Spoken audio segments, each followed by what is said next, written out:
28, 16 a 20. Acharam? O texto bíblico diz assim, ó: os 11 discípulos foram para Galileia, para o monte que Jesus lhes indicara.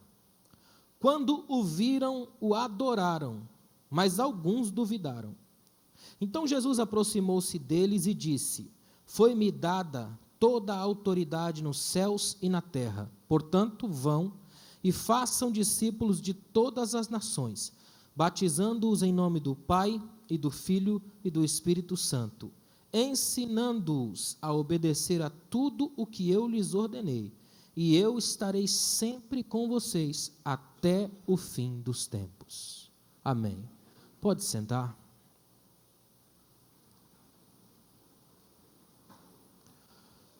Multiplique discípulos. Eu gostei desse tema.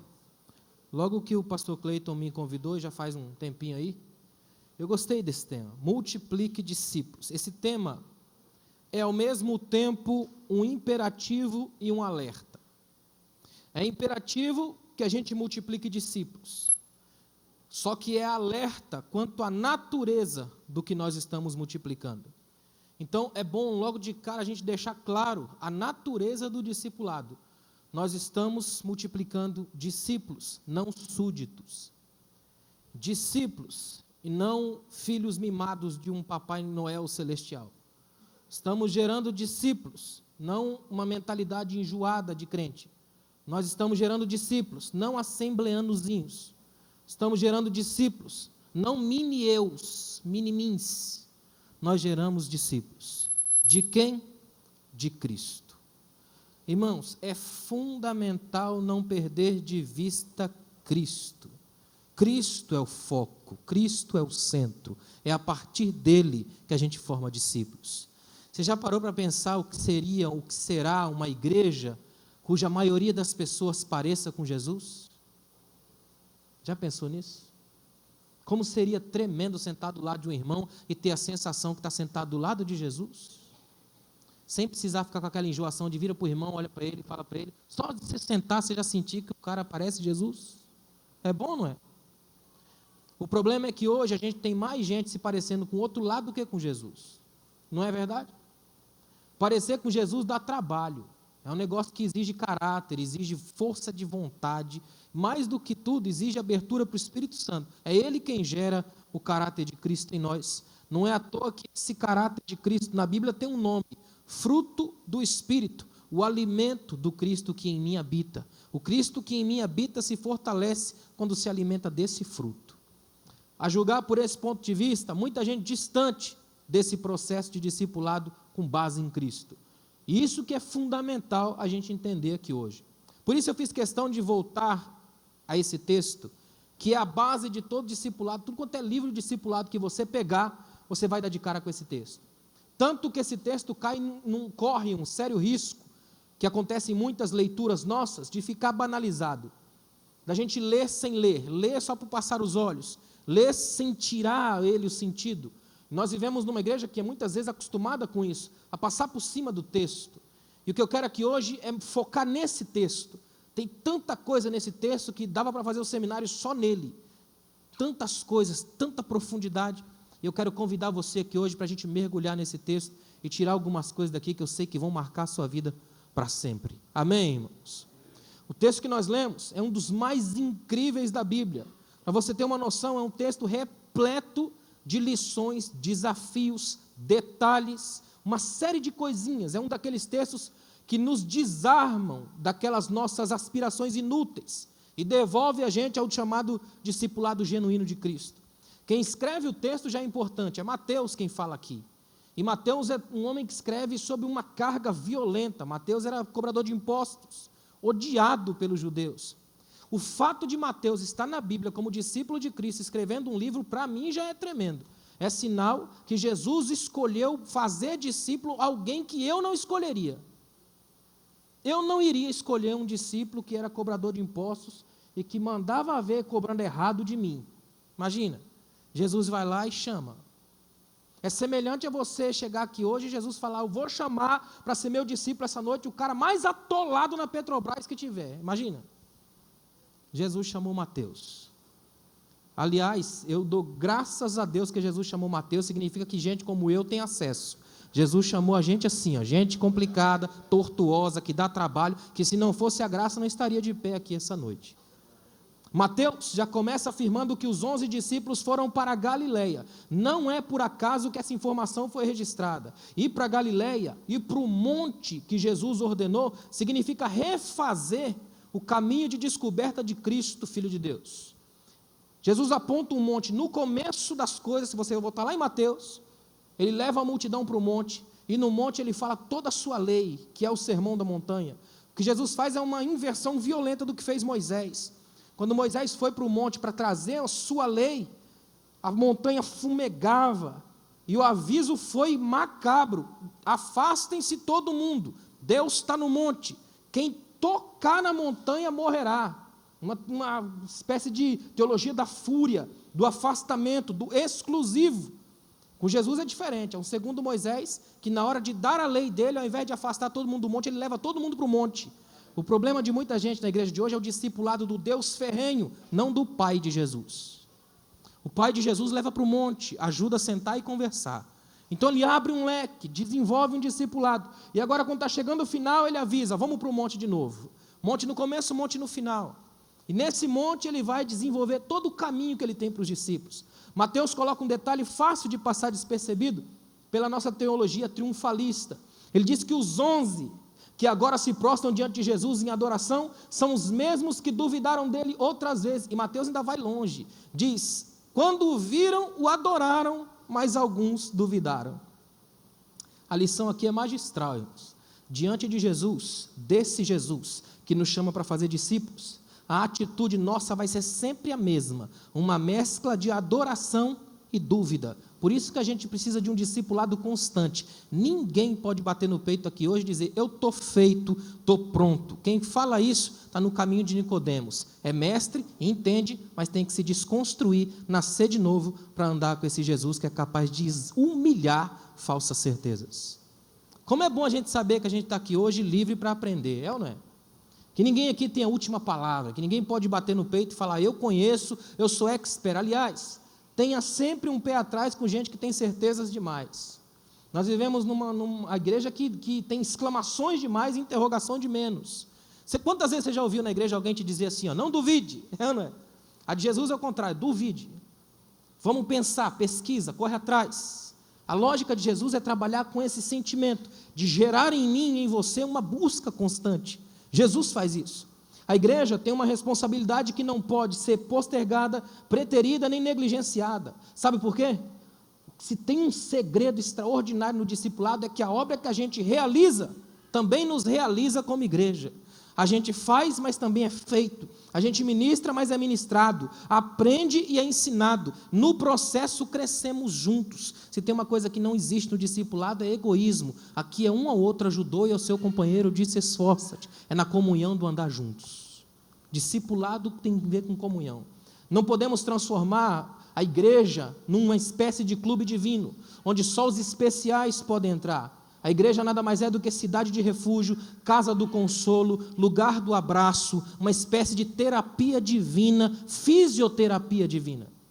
Igreja é lugar de gente torta. Não é à toa que a maior parte do ministério de Jesus, ele passa na Galileia, em Cafarnaum, que é a cidade do consolo. Jesus estava perto de onde havia problema. Achou o epicentro nervoso do mundo e encontrou Jesus na época. Às vezes, umas coisas que me deixam profundamente preocupado andando por esse Brasil hoje, é ver que em algumas igrejas, nós estamos tão acostumados à mecânica do templo, a esse movimento de ir e vir da igreja, que a gente a coisa já não toca mais a alma, não passa mais pela pele, aí nosso culto fica sensitivo, é um culto sensorial, a gente não tem mais o impacto do coração, de ter que fazer diferença no mundo. A nossa sensação é que, por a gente ter um templo grande, por a gente ter uma estrutura já grande, por a gente estar na história há 100 anos, o mundo é obrigado a saber que a gente está aqui. E quando isso acontece, a gente cai num dos piores erros que existe na fé cristã, costume, entender que isso aqui é normal para mim. Sabe aquela sensação de que se eu botar um presbítero aqui, der corda, ele funciona e dirige o culto? O nosso sentimento é o tempo todo de autoaprendizado. comigo, com os irmãos, na comunhão da fé, para que o Espírito vá fazendo Cristo ser gerado em nós, e a igreja cresça em quantidade, mas também em qualidade, com a certeza de que a fé que ela professa não é um conjunto de doutrinas o tempo todo ensaiado e memorizado, mas uma vida que se experimenta no culto, para fazer culto na vida. Esse é o chamado da igreja. Deu para entender? Até aqui? Tem algumas lições que eu quero tirar desse texto para mim e para você aqui hoje, para a gente começar a pensar no nível mais profundo do que é discipulado. Primeiro, Galileia.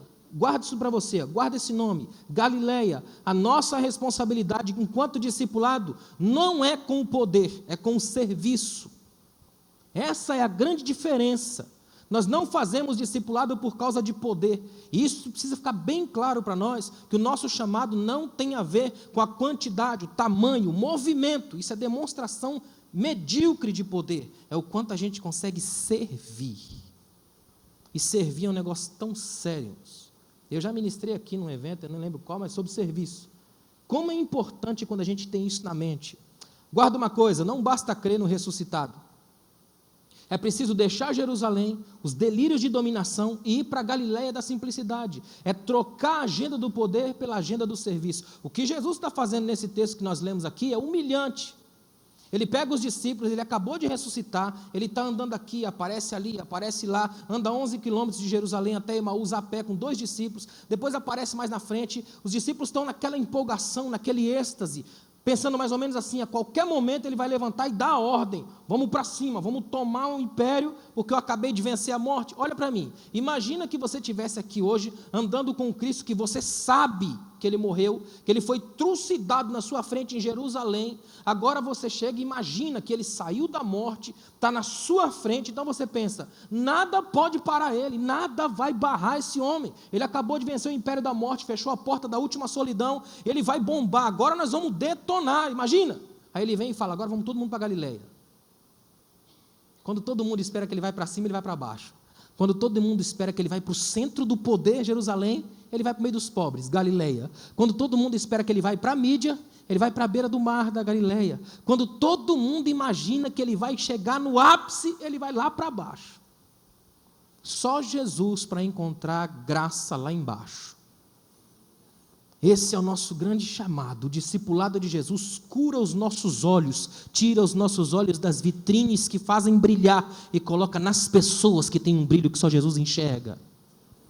Como Deus procura uma igreja de gente, humanos, igreja de humanidade, igreja que trabalha com gente, e gente falha, gente dá problema, gente erra, gente critica, gente tem uma série de problemas. Como é difícil lidar com gente, graças a Deus que em Cristo Deus foi gente, para lidar com gente, para ensinar a gente a gostar de gente, amém, irmãos? Cuidado com gente que tem síndrome de anjo, querubim, né?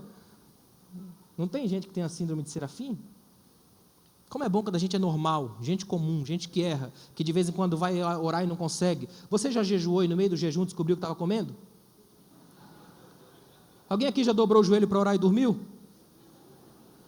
Graças a Deus, ainda tem gente aqui. A igreja é a igreja de gente. Eu gosto de lidar com gente, com humanos, gente que falha, gente que erra, que tropeça, que cai, que precisa da graça, gente das Galileias. Deus está nas Galileias, terra de pobre, terra de pequeno, terra de oprimido, terra de cativo, terra que clama, terra sedenta. Como a gente precisa redescobrir que somos gente. Não tem nada pior do que crente que ainda não descobriu se é gente ou já virou uma espécie de pequeno Deus. É ruim ou não é? Uma espécie de aquela sensação esquisita de, você já cumprimentou um irmão com a paz do Senhor, que a mão dele estava celestializada, você nem sentiu mais? Não tem? Gente super santo, é um perigo gente super santa. Eu fui numa igreja esses dias, o pastor falou, o senhor usa gravata, né? Eu falei, às vezes ela me usa, né? Depende do ponto de vista. A gente está numa igreja que muitas das vezes a gente cria embonecamentos. Sabe o que a gente faz imperceptivelmente? A mesma coisa que faziam no templo que deixou Jesus irado. Como eu gosto de Jesus. Jesus não tem vergonha de ficar nervoso, não tem vergonha de parar de pregar para segurar a criança no colo. Jesus era extremamente mais santo do que a gente imagina que seja a capacidade de alguém ser. Quer ver o que acontecia no templo? Por exemplo, a lógica do templo era que uma vez por ano você fosse a Jerusalém e levasse um animal, por exemplo, para prestar culto. Agora imagina que você está na sua casa, lá longe.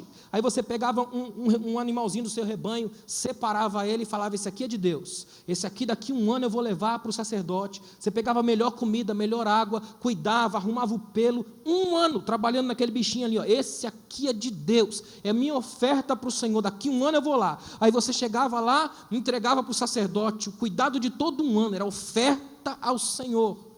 Sabe o que o pessoal estava fazendo no templo? Falava, gente, isso aí dá trabalho demais, esse negócio de ficar cuidando um ano inteiro do animal, trazer nas costas, quer saber? Vem para cá, chega aqui, você compra, a gente já deixa no jeito, dentro do pacote, fechadinho, hermético, é o pacotão da benção, compra, chega lá dentro, oferece e vai para casa, olha que maravilha. Aí você já viajava tranquilo, sossegado, sem precisar carregar peso, chegava lá, quanto que é o bichinho aí? É $100, aí pagava R$100 lá, e o que era mais incrível, tinha que converter para o câmbio do templo, o que já era uma operação econômica violenta da maior religião que já surgiu na história nos últimos anos, chamada capitalismo, cujo templo é o shopping e toda a cidade tem. Sabe o que era incrível? Quando se cunhava na moeda do templo, sabe qual era a moeda que tinha o símbolo dela? O símbolo era a águia do Império Romano, ou seja, um símbolo idólatra dentro do templo, arrebentando com os mandamentos.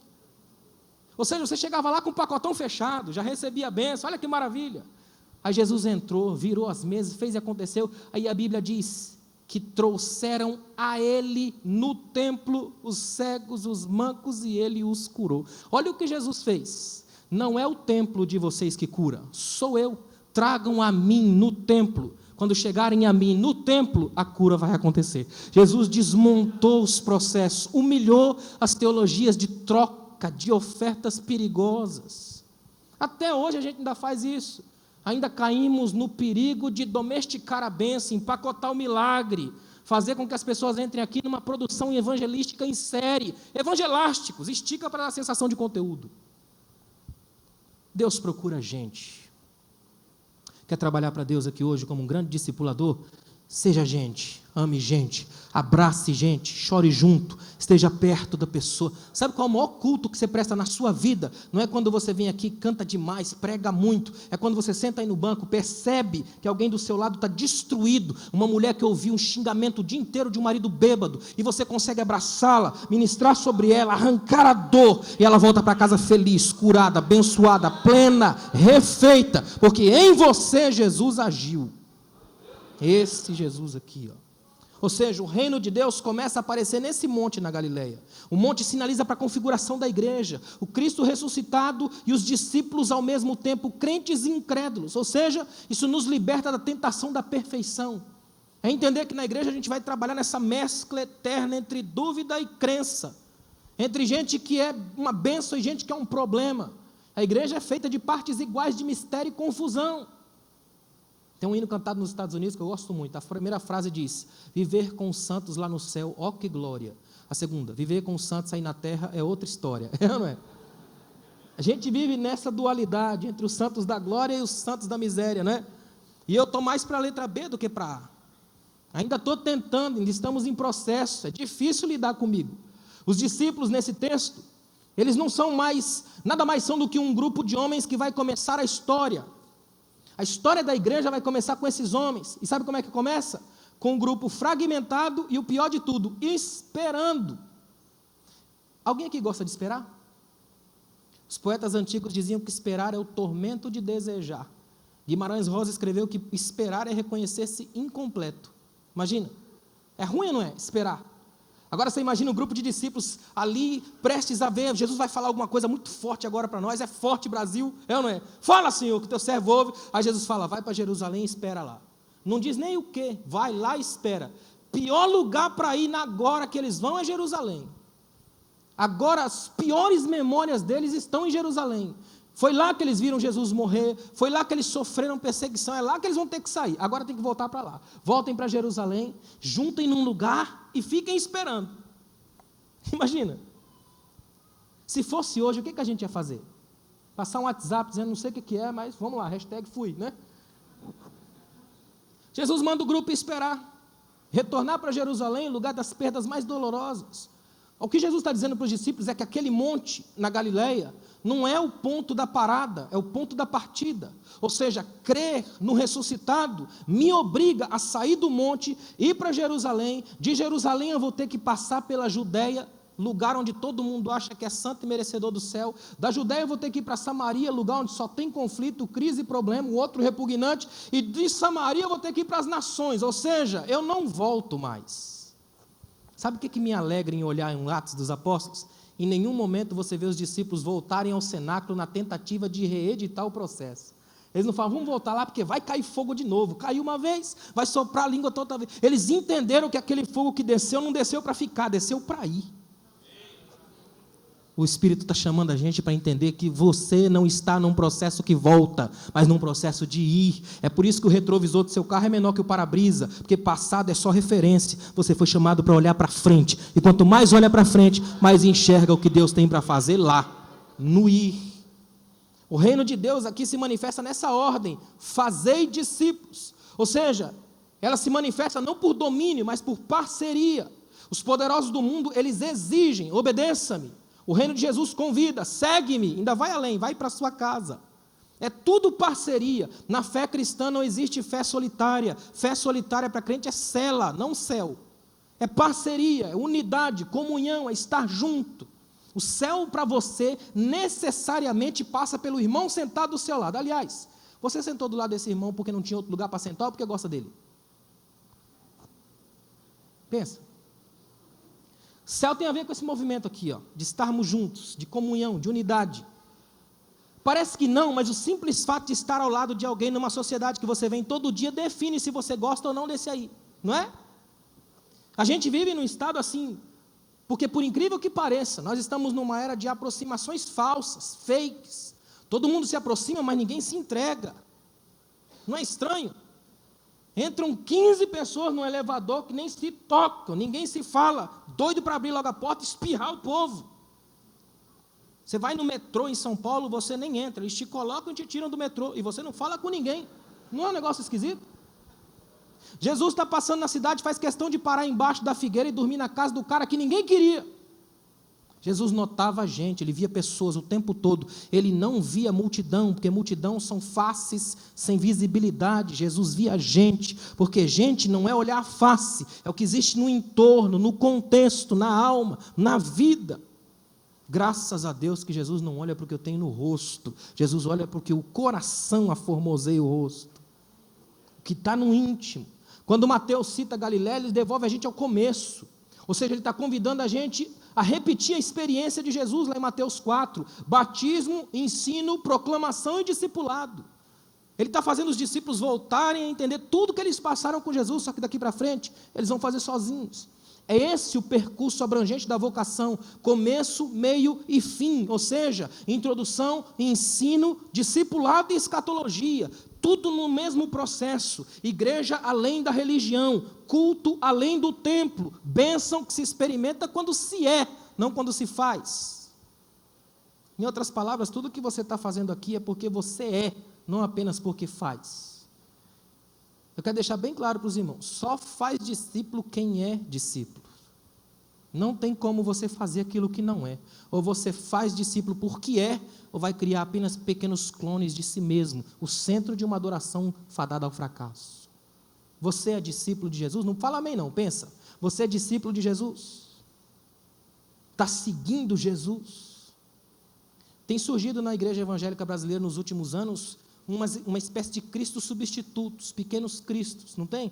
Já viu os caras que falam tudo igual, com a mesma voz, mesma roupa, mesmo jeito, até os trejeitos, os defeitos, as paranoias, as psicopatias, é tudo igual? É porque Cristo não é o foco. Quando a gente parece com Cristo, a gente não imita mais ninguém, porque uma das características de estar cheio é que não cabe mais nada. Se você estiver cheio de Cristo, não vai caber mais ninguém, nenhuma outra referência, ninguém, só Ele é o foco de tudo. Eu sou apaixonado pela visão que Pedro tem de Jesus, é impressionante. Quando ele vai, Jesus multiplica os pães, prega uma mensagem terrível, todo mundo vai embora, os discípulos tentam convencer Jesus a dar uma maneirada, Jesus fala, vocês também querem ir embora não? Aí Pedro diz, para quem iremos nós? Não existe concorrente para Jesus, vai para quem? tem que ficar nele. Ele é o foco dele, por ele e para ele são todas as coisas. Em João capítulo 13, Jesus deu o exemplo maior. Ao sair da mesa principal e assumir o papel de escravo, Jesus inverteu violentamente os padrões das agendas de poder. Olha o que Jesus faz naquele dia. Imagina os discípulos. A Bíblia vai dizer que os discípulos estavam na mesa da última ceia com Jesus e entre eles levantou-se uma discussão já recorrente e que até hoje a gente não venceu. Levantou-se uma discussão, quem de nós é o maior? Você já parou para pensar nessa cena? Imagina, um fala, não, sou eu, o outro fala, não, sou eu.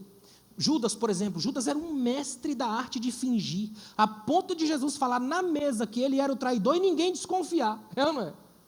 Todo mundo perguntando, pergunta aí quem é. Jesus falou, é ele, mas ninguém desconfia de tão bom que o cara era para fingir. Já pensou se não tem um Judas desse do seu lado? Deixa para lá. Imagina, fingia bem, sabia, né? Dar aquela trabalhada. Agora imagina só que você tem um grupo na última mesa, naquela ceia, aquela bênção, aquela glória, né? Tudo acontecendo.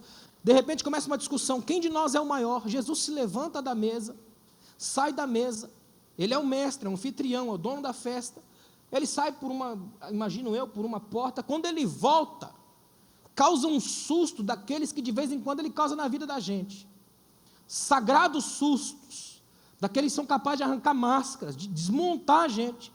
Jesus vem caracterizado como o mais baixo tipo de escravo da cultura judaica, com uma toalha enrolada e com uma bacia de água, matou os discípulos. Eles estavam preparados e prontos para assumir coroa, troféu, trono, medalha, mas ninguém estava pronto para uma toalha e uma bacia. O símbolo do ministério cristão nunca foi um trono, um púlpito, uma coroa, sempre foi um avental de um trabalhador. De gente que trabalha, sujo. Aí Jesus abaixa e começa a lavar os pés dos discípulos. Eu estava lendo um teólogo esses dias, que ele disse uma coisa espetacular, um teólogo francês, ele falou assim, naquele dia, Jesus operou a mais violenta inversão de todos os tempos, porque naquele dia, as mãos de um Deus em silêncio, conversaram com os pés de discípulos trêmulos e assustados com a grandeza da humildade. Nunca se olhou tanto para baixo quanto no dia em que Deus resolveu se abaixar. E naquele dia, se você quisesse orar, não precisava levantar o rosto para cima, tinha que abaixar para enxergar o rosto de Deus refletido na água da bacia. Olha onde Jesus botou o rosto de Deus. Ele não se curvou no deserto em troca de fama, mas ele se curvou aos pés de homens simples como eu e você, lavou os pés de Judas. Levantou da ceia e perguntou, vocês entendem o que eu fiz? Não entenderam e a gente até hoje. Vocês estão entendendo o que eu fiz? Eu dei o exemplo. Olha o que Jesus fez. Qualquer discípulo que estava ali com algum senso de dominação teve que abandonar os planos. Se o mestre sai da ceia e faz isso, o que eu vou ter que fazer, sendo discípulo dele? Quando o Michelangelo pintou aquela famosa mesa da última ceia, né? Eu estava lendo esses dias um escritor que disse que é fácil descobrir quem é Judas naquela pintura. É o único que tem o saleiro derramado. Sal derramado é a igreja que era sal, mas deixou de ser igreja. Partiu a comunhão. Está na mesa, mas não faz parte. Porque pode ser um seguidor, mas não é discípulo. Está perto de Jesus, mas não está no corpo. Está na videira, mas não tem mais seiva. O parasita roubou. Que tipo de fé é a sua? Discípulos de Jesus geram discípulos para Jesus. Tem o senso de Jesus. Em outras palavras, desça aqui hoje para Galileia.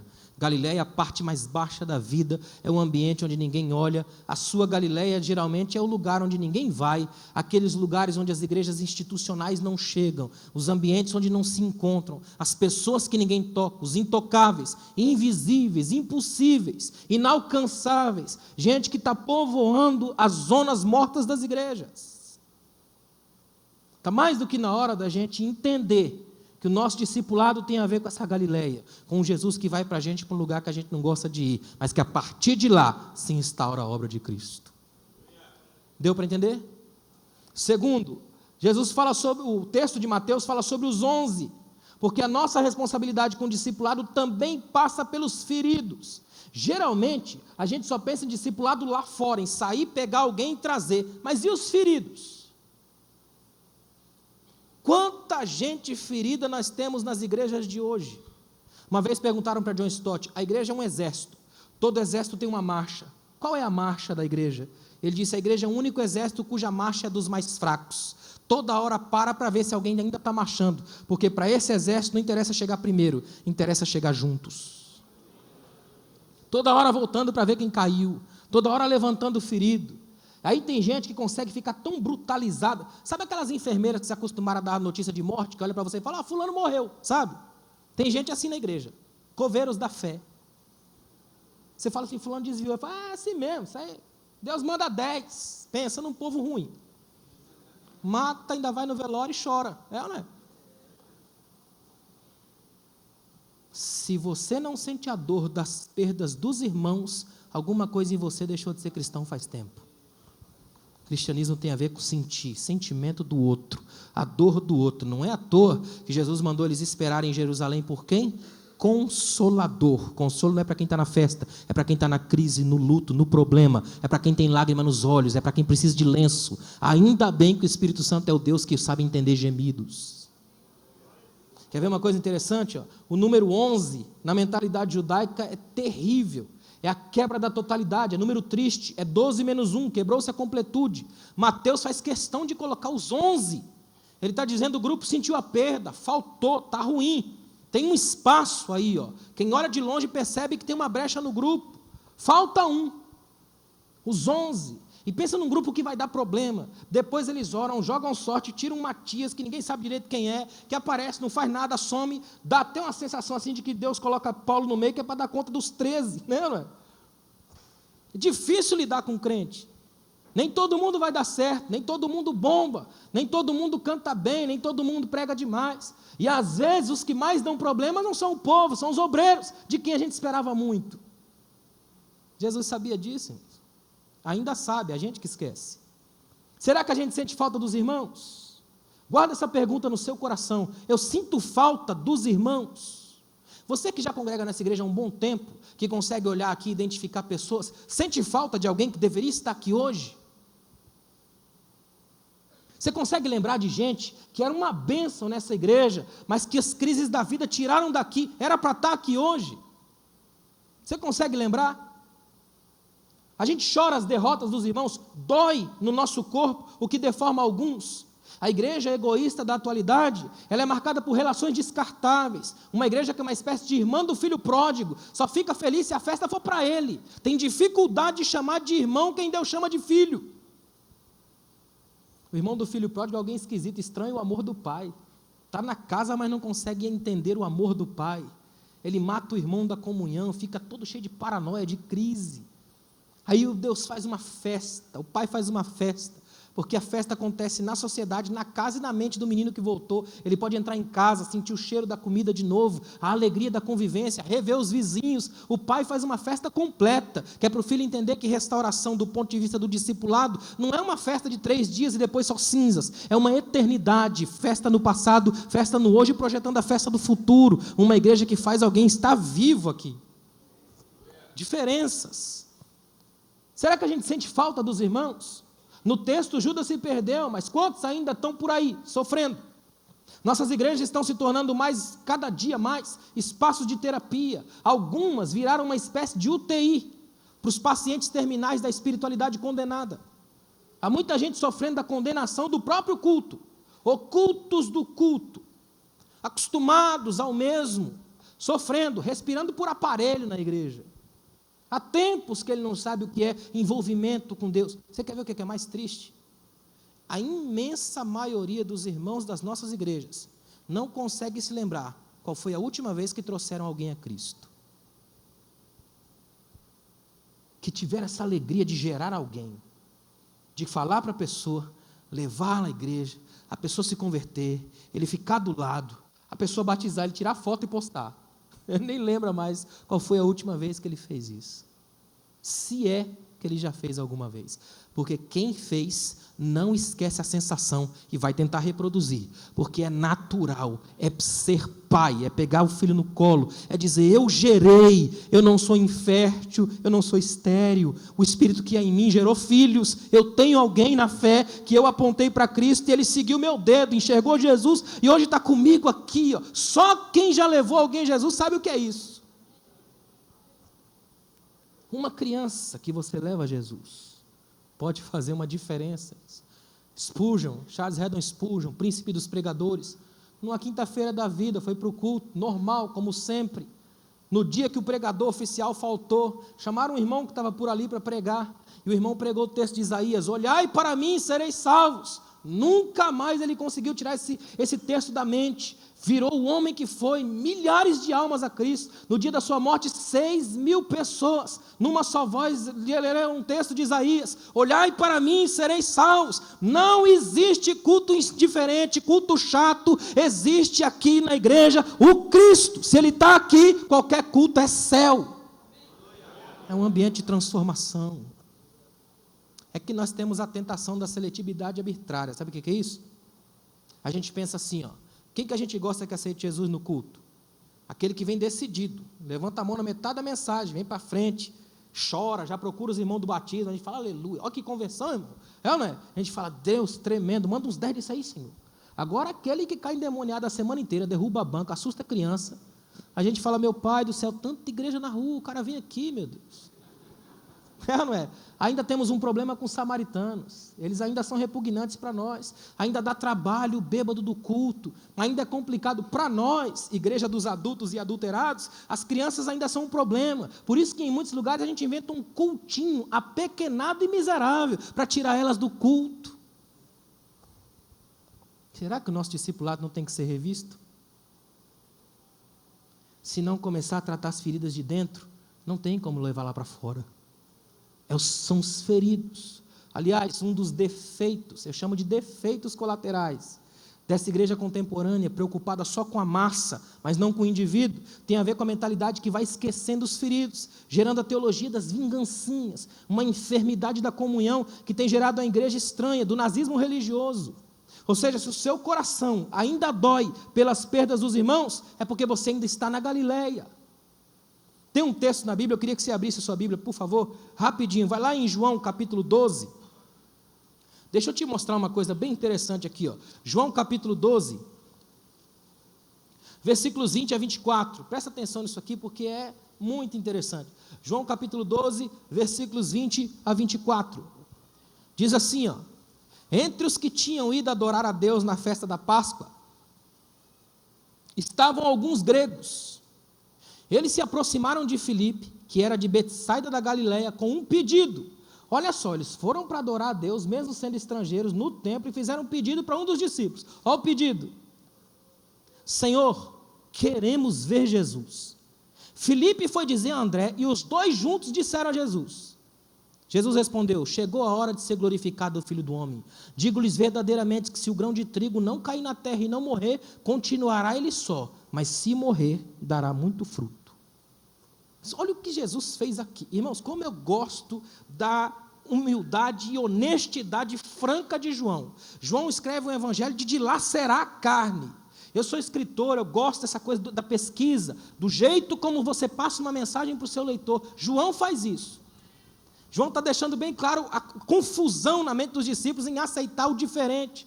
O que é que esses gregos querem com o nosso Jesus? Já não tem os dele lá de sobra. O que é que eles querem com Jesus? Olha que interessante, ó. Jesus está deixando bem claro aqui, ó, se o grão de trigo não cair na terra e não morrer, continuará ele só. Ou seja, sem a morte do ego, a comunhão não nasce. Nós vivemos na era dos filhos mimados, uma geração que não sabe compartilhar. O que Jesus ensina nesse texto é fabuloso. A morte de um faz a comunhão de todos. Quando eu saio do centro, me encontro no próximo. Quem é o próximo? Aquele de quem eu me aproximo. Redefino a agenda, mas não deixo morrer. João abre o texto enfatizando o ângulo da comunhão. Olha o que João diz: alguns gregos se aproximaram para ver Jesus, versículo 20.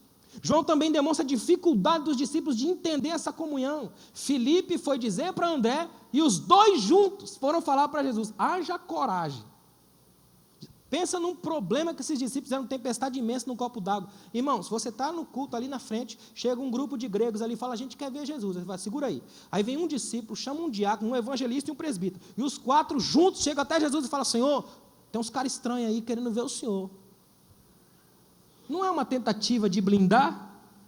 Vamos blindar Jesus, que Jesus só participa do nosso esquema, só fala com a gente. Se você não tiver senha, não entra. Se não falar no nosso movimento aqui, também não chega perto. Nós somos os responsáveis por Jesus. A mesma antiética de usar, que porque estava cuidando da arca e a presença de Deus simbolizada ali, ele coloca num carro de boi, na tentativa de dizer, carro de boi é melhor, mais seguro, mais técnico. Ele só não contava com um problema, os bois sempre tropeçam. Quando o boi tropeçou, a lógica dele foi a seguinte: Deus vai cair, mas eu vou segurar, eu sou o cara que segura Deus. Tocou lá e morreu na hora. Ninguém segura Deus, quem segura a gente é Deus. Não é? A mesma lógica dos discípulos aqui, preocupados em blindar Jesus para que o estrangeiro não chegue perto, não entenderam o alcance universal da graça. Até hoje, a comunhão com o diferente ainda é nosso problema. Enquanto a gente não morrer para os sistemas que afastam, ao invés de incluir, não vamos ver os frutos da comunhão. A mulher samaritana fala isso para Jesus de um modo tremendo. Quando ela percebe que Jesus é diferente, ela pergunta assim, me diz aí, onde é que eu devo adorar? Jerusalém ou Gerizim? Sabe o que ela está perguntando nas entrelinhas? Deus, eu sei que o Senhor é Deus, e eu quero te adorar, mas tem empecilhos dos dois lados. Em Jerusalém eu não posso entrar, no Gerizim eles não me deixam chegar. Jerusalém eu não entro, em Gerizim eu não caibo. Jerusalém eu não posso, em Gerizim eu não tenho como. Ou seja, por todos os lados eu sou afetada. Onde eu adoro? Aí Jesus muda a pergunta. Não é onde, é como, em espírito e em verdade. Porque no reino de Cristo não tem Jerusaléns, Gerizins, nem técnicas. Tem um relacionamento. E se você quiser, é só jogar o balde, porque a água vem. E ela atinge todo mundo. A comunhão é fruto da morte do egoísmo. Onde o individualismo impera, não pode haver discipulado. Em outras palavras, quando alguém dos mais estranhos, complicados, irritantes e clandestinos entrarem aqui, essa igreja é a casa dele. Amém? É a casa deles, dos desesperados, dos tortuosos. Por incrível que pareça, a gente ainda tem um problema muito sério com a estética, com quem pode chegar, com quem é parecido com a gente. Fala a verdade, se você entrar numa agência bancária, de terno, gravata, uma pasta, mesmo que não tenha nada dentro, só um monte de miojo, como é que você é recebido? Os caras já olham para você, já pensa, empresário, faz uma leitura na hora e sempre nos superlativos.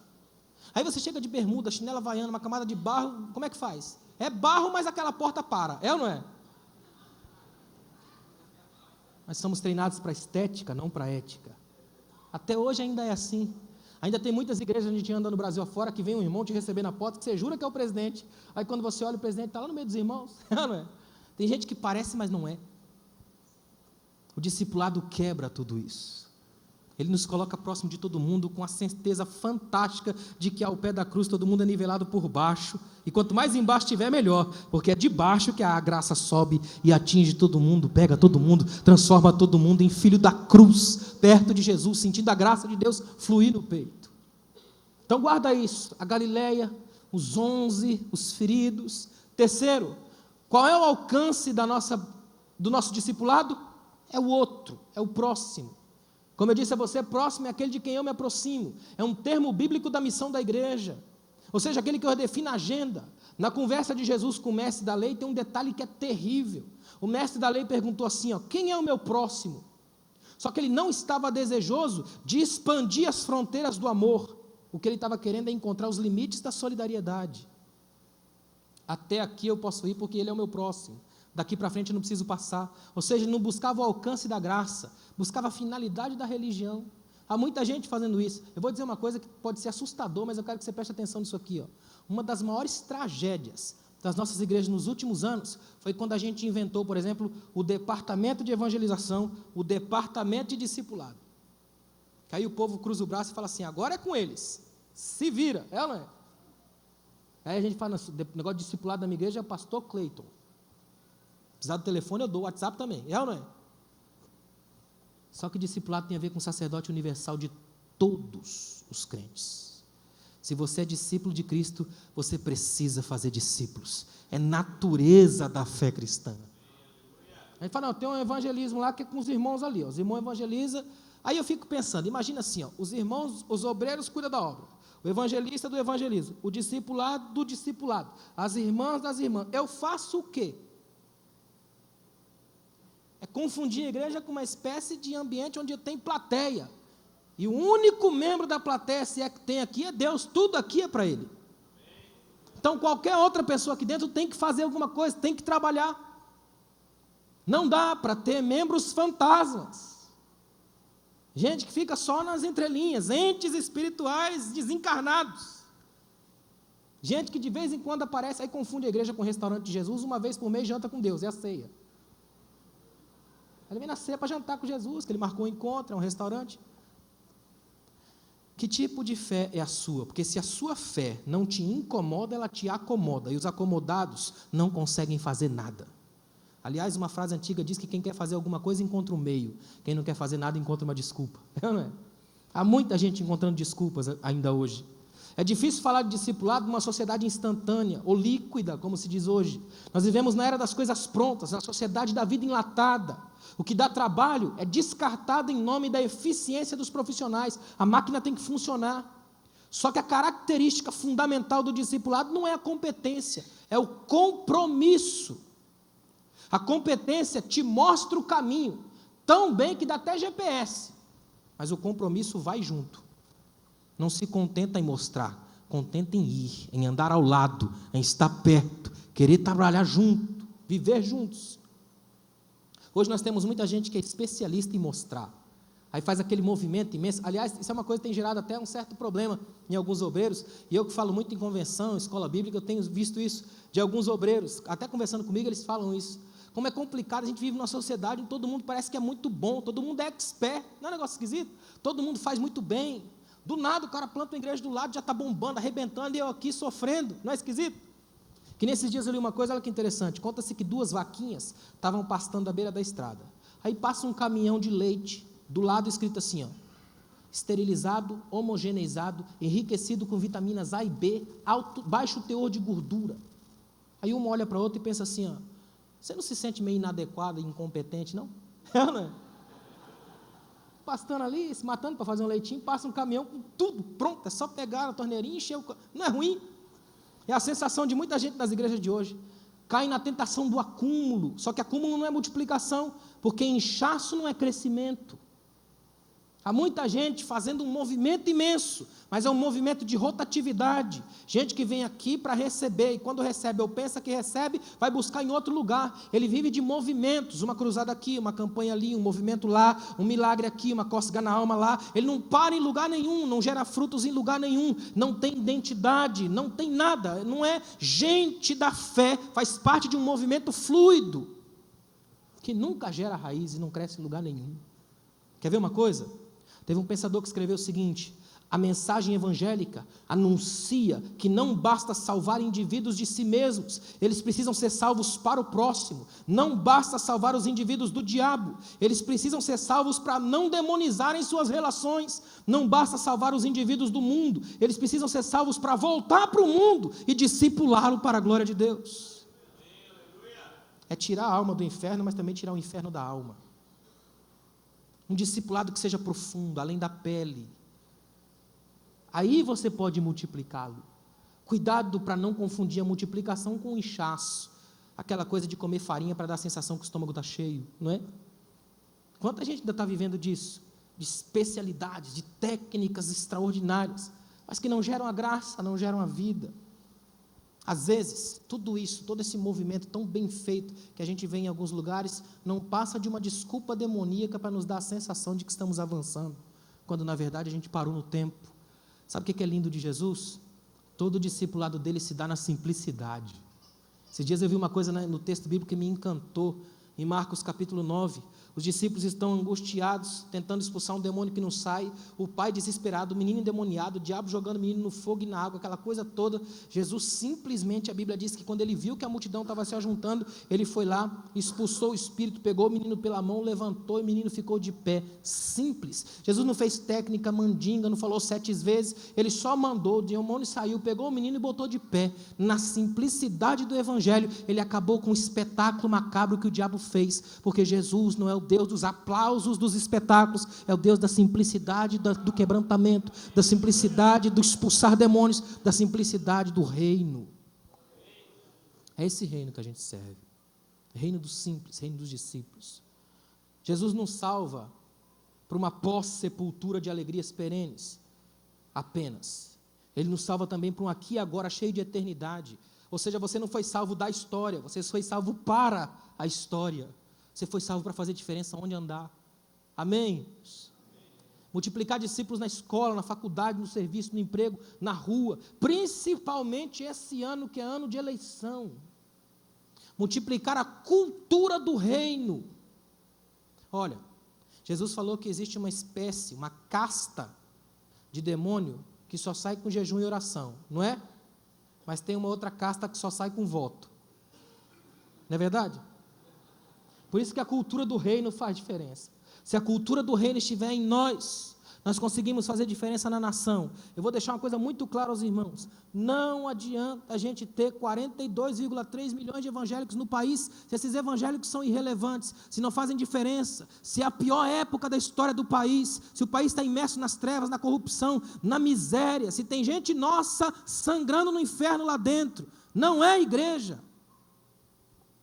Um grupo de 11 consegue fazer mais diferença do que muita gente gritando. O que Deus chamou a gente para fazer não é encantar o mundo pela nossa presença sem consistência, é tocar o coração do mundo pela consistência da nossa presença, fazendo o mundo compreender o alcance da graça. Amém? Se você pode, fica de pé, por favor.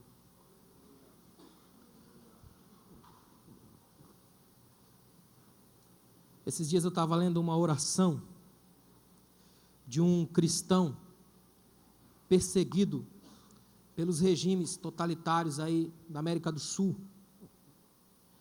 E ele foi morto por esse regime. Dias depois acharam entre as coisas dele um pequeno diário. Na oração dele, a última frase é tremenda. Ele ora dizendo: Deus, não permita que a tua igreja, emissária da palavra, se cale como se não tivesse nada a dizer. E ele termina dizendo: sabe por quê? Eu creio que tu és mais forte para abrir do que nós para fechar. Eu creio neste discipulado, que abre ao invés de fechar, que inclui ao invés de excluir, que sara os feridos ao invés de matar quem está agonizando. Uma igreja onde Cristo é o único foco. Se Cristo é o único foco da igreja, todos os crentes da igreja precisam parecer com Jesus. Amém? Vamos parecer com Jesus? Vamos orar? Ó Deus, obrigado, Pai. Obrigado, Senhor, por esse dia, por essa noite, pela experiência de estar aqui com esses irmãos, Pai. A tua igreja, teu povo escolhido, povo teu, especial, separado. Esse povo que se está aqui hoje é porque tem sensibilidade ao teu nome. Ouve a tua palavra, reage a ela. Cria em nós, Senhor, uma cultura do reino, uma capacidade de fazer discípulos, gente parecida contigo, que o mundo confunda-nos, entendendo que nós somos Cristos, parecido com Cristo o tempo todo, Senhor. Gente que anda como o Senhor, fala como o Senhor, vive como o Senhor, toca o mundo como o Senhor. Nós somos o corpo, o Senhor é a cabeça. Que a gente saia daqui hoje livres de um discipulado dos iguais, repetitivo, cansativo, e abrindo, Senhor, todo um leque para um discipulado onde o Senhor seja o foco cada vez maior e todo mundo possa ser parecido contigo. Obrigado, Senhor, em nome de Jesus. Amém. Obrigado, irmãos. Deus abençoe. Obrigado, pastor.